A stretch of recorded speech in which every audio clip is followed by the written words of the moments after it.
가자지구 주민에게 이스라엘군이 대피를 통보한 시간이 이틀이 지났습니다. 그러면서 지상군 투입이 시작될 거란 불안감 역시 높아지고 있는데요. 그런데 이런 상황에 조 바이든 미국 대통령이 현지 시각으로 내일 이스라엘을 방문할 거라는 소식이 전해졌습니다. 또 이번 방문에선 요르단 들러오면서 팔레스타인 자치정부 수반을 만날 거라는 얘기도 있어서요. 이번 전쟁에 새 전기가 마련될지 세계가 주목하고 있습니다.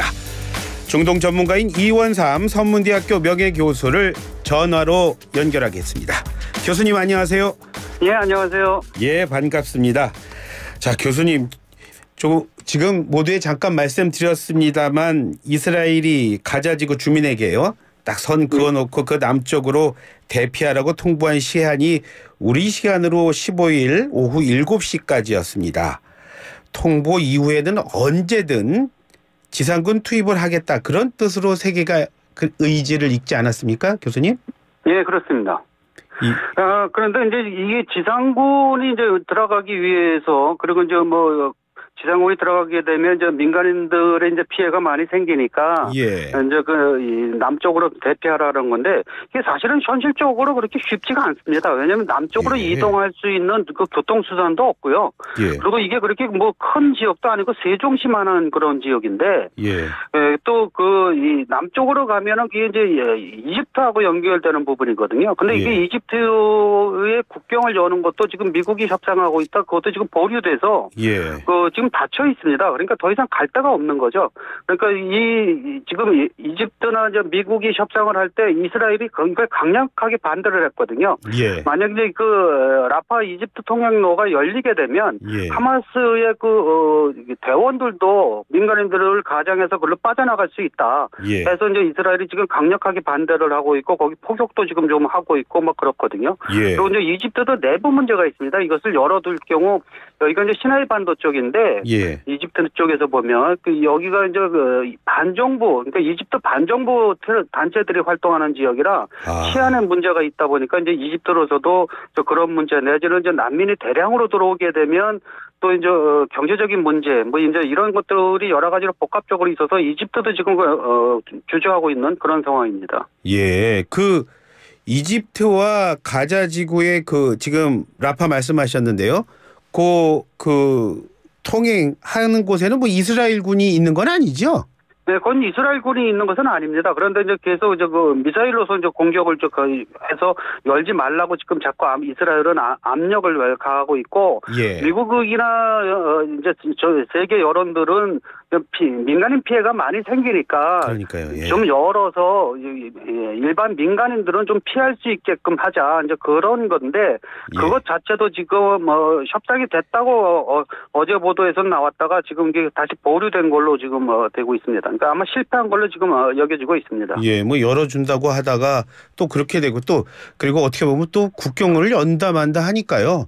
마치 이스라엘 군이 거기 있나 이런 생각도 언뜻 들었는데 그건 아니고 이스라엘 군이 계속 그쪽을 공격을 하고 있는 그런 상황이군요, 교수님. 그렇죠. 공격도 하고요. 이제 열어야 되는 당사자인 이집트도 내부 문제 때문에 이제 주저하고 있고 그런 상황입니다. 예, 정말 중동이라는 곳은 참 복잡합니다. 자, 이런 상황 속에서 갑자기 들려온 소식이 있었습니다. 교수님도 잘 아시겠지만 내일 조 바이든 대통령이 이제 이스라엘을 방문할 거라고 합니다. 이게 어떤 의미가 있을까요, 교수님?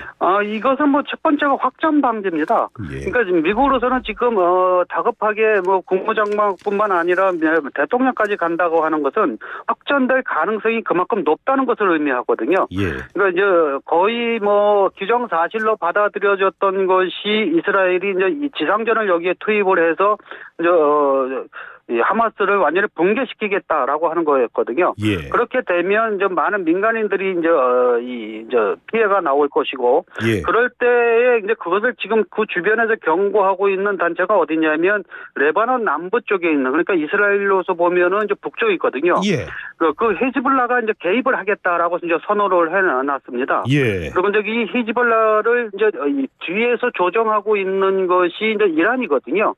그러다 보니까 이제 이란하고 히즈볼라가 즉 언론에서 이 히즈볼라 발음도 영어식으로는 히즈볼라인데 아랍어로는 이걸 히즈볼라라고 부르거든요. 예. 이 히즈볼라 단체들이 이제 개입을 하게 되면 예. 이게 이제 확전으로 갈 수 있다는 거죠. 그렇게 되면 제5차 중동 전쟁이 될 수 있고 이게 자칫 잘못되면 세계 전쟁으로 갈 수도 있는 그런 상황이 되는 것이 주변 아랍국들도 이제 거기에 따라서 동요를 하기 때문에 그럴 겁니다. 그러다 예. 보니까 미국으로서는 이제 다급하게 이제 이스라엘을 달랠 필요가 있어서 예. 이제 이스라엘 안보를 확실하게 책임을 져줄 테니까 예. 이제 이 심한 그런 어떤 지상전 작전을 하지 말라. 이제 지금 그거를 얘기하고 있는 겁니다. 예. 교수님 말씀 들어보니까 우리들이 정말 이 무함마드를 마호메트라는 이름으로 불렀다가 이렇게 바뀐 것도 얼마 안 되는 것 같아요. 그만큼 중동에 대한 관심이 최근 들어서 좀 뭐 나아졌다 뭐 이렇게 볼 수도 있을 것 같은데. 그렇죠. 그쪽 지식에 이제 뭐 우리가 사실은 뭐 유럽이나 미국을 통해서 많이 들어왔기 때문에 그쪽 발음을 하고 있었거든요. 예. 그래서 요즘에 이제 전문가들이 많다 보니까 이제 그 원어 발음을 그대로 합니다. 저도 한번 히즈볼라라고 얘기를 하겠습니다. 그런데 히즈볼라랑 하마스랑은 차이가 많은 거죠. 근데 보통 보면은 뭐 하마스나 뭐 히즈볼라는 뭐 똑같다 이렇게 보시는 분들 많아서요. 아니 다릅니다. 이게 이제 이 생기게 된 배경도 다르고요. 하마스가 생긴 것은 팔레스타인에서 1차 인티파타 운동이 일어납니다. 그러니까 이스라엘 저항 운동인데 이게 그 이후에 생깁니다. 그래서 87년도에 결성이 됐고 히즈볼라는 레바논 쪽에서 생긴 건데 82년도에 이스라엘이 레바논을 침공합니다. 이제 그 후에 이제 이 히즈볼라가 생깁니다. 즉 레바논을 이제 방어하기 위해서 하는 건데 이 히즈볼라는 주로 이제 슈아파로 구성이 되어져 있고 이 하마스는 순니파거든요. 그러니까 각각 이제 다른데 지금 서로 협조하는 이유는 공동의 목표가 같습니다. 그러니까 이스라엘한테 대응을 한다라는 그런 공동의 목표가 같기 때문에 지금 서로 협조를 하고 있는 것이고, 그다음에 이제 대부분의 이제 아랍 국가들은 그래서 하마스를 인도적인 지원은 하지만 히즈볼라 쪽은 이제 이란이 주로 이제 지원을 하죠. 그렇군요. 그러니까 그 하마스와 히즈볼라는 뭐 무장정파라는 이름으로 불리긴 하지만 완전히 다른 것이고 유일하게 같은 게 있다면 뭐 이스라엘이란 공통의 적이 있을 뿐이다. 뭐 이렇게 정리가 되는 것 같네요. 자, 그런데 바이든이요 이번에 그 이스라엘 방문하면서 그 다음에 바로 요르단 암만으로 가서 그 팔레스타인 자치정부 수반 만나고요. 이집트 대통령까지 만난다는 얘기가 있습니다. 자, 이렇게 되면은 전쟁 끝날 수도 있는 건 아닌가요? 너무 좀 낙관적인가요? 어떻습니까? 아닙니다. 그거는 그러니까 팔레스타인 자치정부 수반이나 팔레스타인 자치정부 수반은 뭐 당연히 이 전쟁이 이거 안 하는 게 좋겠죠. 끝내는 게 좋고 그 옆에 있는 요르단도 마찬가지지만 지금 문제는 뭐 이스라엘이에요. 이스라엘이 끝내야 끝낼 수 있는 거거든요. 그러니까 이스라엘을 어떻게 달랠 수 있느냐가 가장 큰 관심거리입니다. 그러니까 이스라엘이 사실 이렇게까지 당한 것이 이스라엘 건국 이후에 거의 없습니다.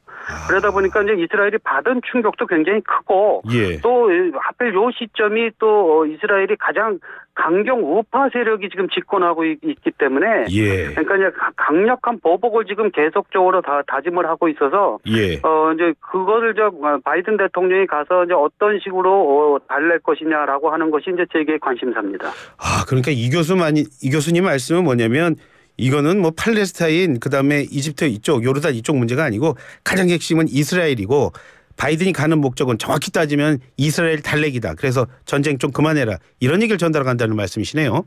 그렇습니다. 모두가 다 평화롭게 이 문제가 해결됐으면 하는 그런 바람입니다만 피란길에 오른 사람이 벌써 100만 명 넘었다는 그런 얘기가 들리고 있습니다.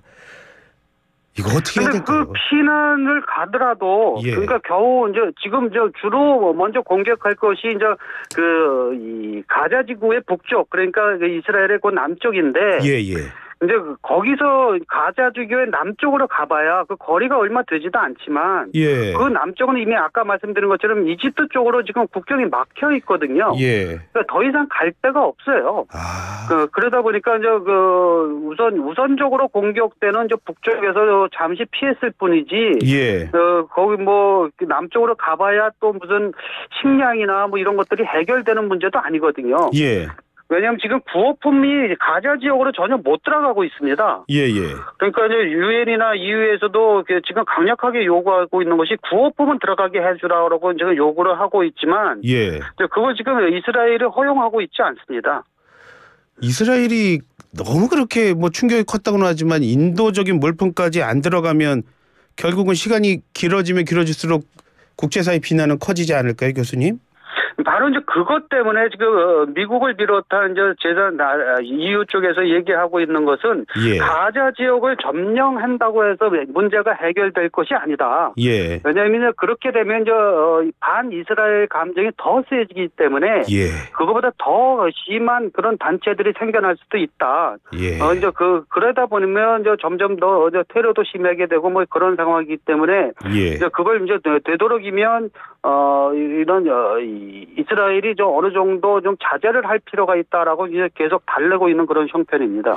교수님 말씀 듣고서 오늘 제가 좀 많이 그렇구나라고 한 게 뭐냐면 이 가자가 한 세종시 안하다고 하니까요. 저는 선 긋고 남쪽으로 내려가면 어느 정도 뭐 안정 뭐 걱정 안 해도 되는 거 아니야 뭐 이런데 그게 아니군요. 이게 말이 피란이지 피할 수 있는 공간이 너무 좁기 때문에 이거 걱정 많이 되는데요, 교수님? 예, 그렇습니다. 그러니까 뭐 전쟁이라는 것이 사실 민간인들이 피해를 보는 게 그러니까요. 폭탄에 직접 맞아서 뭐 죽거나 부상당하는 것도 있지만 그거 외에 그냥 뭐 어떤 뭐 굶어 죽거나 아니면 병이 나서 죽거나 치료를 못 받아서 죽는 게 그런 사람들이 더 많거든요. 예. 지금 가자 지역의 병원은 이미 다 그 손을 놓은 지 오래됐어요. 그러니까 뭐 의약품도 없고 완전 전기가 안 들어가니까 뭘 할 수도 없는 그런 상황이랍니다. 예. 그런데 지금 얘기를 들어보니까 가자 지구에만 사는 사람들이 그 좁은 곳에 230만 명이면 뭐 거의 뭐 세계 최고의 뭐 인구 밀집 지역으로 보이는데요. 그런데 또 그 가운데 19살 미만인 어린이들, 청소년들이 또 많다는 얘기를 들었습니다. 자, 이런 청소년들의 그 숫자가 한 반 이상이 됩니다. 예. 자, 교수님 이런 상황이면은 지상전 시작하고 뭐 이러면 정말 예상하지도 못할 정도의 아주 끔찍한 결과로 이어지지 않을까요? 예, 지상전이 들어간다라고 하는 것은 대량의 그 민간인 학살이 이루어진다는 거와 거의 같은 의미입니다. 예. 그리고 이 경우에는 이스라엘도 좀 부담이 되는 것은 이스라엘 군인 희생도 굉장히 클 겁니다. 그렇죠. 그러니까 이제 이스라엘로는 그걸 각오하고서라도 지금 지상전을 하겠다라고 하는 거거든요. 예. 그래서 이제 지금 다른 그 쪽에서는 일부 쪽에서는 포로를 석방하는 대신에 지상전을 하지 말자 뭐 이렇게 이제 지금 그걸 갖고 협상을 하는 측에서도 있는데 이스라엘이 그것도 지금 거부하고 있는 형편입니다. 그렇게 된다면 이스라엘이 저렇게 강경하게 대응을 한다면 하마스 이쪽에서 지금 또 뭐 포로들 많이 또 포로라기보다는 그냥 일반 그 민간인들 인질로 많이 잡아가지 않았습니까? 그렇죠. 인질을 잡아간 거죠. 그 인질을 잡아갔는데 그 사람들을 뭐 인간 방패로 쓸 수 있다 뭐 그런 말도 나오더라고요, 교수님. 그 하마스가 지금 인질을 잡아간 이유는 바로 그 목적 때문에 그런 겁니다. 그러니까 잡아서 지금 가자 지역에다가 구금을 해놓으면 최소한 이스라엘이 거기는 폭격을 못할 거 아니냐 뭐 이런 거거든요. 그런데 이제 이스라엘은 시장이 있더라도 우리는 공격을 하겠다는 지금 입장입니다. 그러면은 지금 가장 많이 걱정하는 게 교수님 그렇다면 조금 전에 헤즈볼라 이란까지도 얘기해 주셨는데 바이든이 가는 이유가 확전을 막기 위해서라고 그랬는데 이란이 들어오거나 혹은 헤즈볼라가 함께 뭐 전쟁을 하거나 확전의 가능성도 있다고 보십니까? 그거는 이스라엘이 하기에 따라서 달려 있습니다. 그러니까 이스라엘이 지상전을 강도 높게 실행을 하게 된다면 그 확전될 가능성이 상당히 크게 올라가거든요. 그러니까 이제 미국이 대통령까지 저렇게 간다라고 하는 것은 그 가능성이 있기 때문에 지금 급하게 지금 이스라엘을 방문해서 이제 이스라엘과 협상을 할 건데 이스라엘도 사실은 내부적으로는 고민이 좀 됩니다. 왜냐하면 히즈볼라가 참여를 한다라고 하는 것은 전선이 이렇게 넓어진다는 뜻으로 의미해요. 지금은 남쪽만 하는데 이제 북쪽까지도 해야 되거든요. 그리고 그 히즈볼라는 하마스보다도 월등하게 센 군사력을 가지고 있습니다. 그러다 보니까 하마스 몇 배의 군사력을 가지고 있는 것뿐만 아니라 이 히즈볼라는 전투 경험을 가지고 있어요. 그러니까 그 옆에 지금 시리아 내전이 거의 10년째 이어지고 있는데 그 내전에 참여한 그 군인들이거든요. 그러다 보니까 전투 경험이 아주 풍부해요. 그러니까 아마 이스라엘로서도 그 부분은 상당히 신경이 많이 쓰일 겁니다. 정말 말씀 들을수록 걱정이고 또 이번에 미국 대통령의 방문이 또 새로운 전기가 되기를 그런 기대를 해볼 수밖에 없네요, 교수님. 네. 예, 뭐 잘 접촉이 돼서 민간인들이 피해를 안 봤으면 좋겠습니다. 예, 오늘 말씀 잘 들었습니다. 교수님 고맙습니다. 예, 감사합니다. 예, 지금까지 이원삼 선문대학교 명예교수였습니다.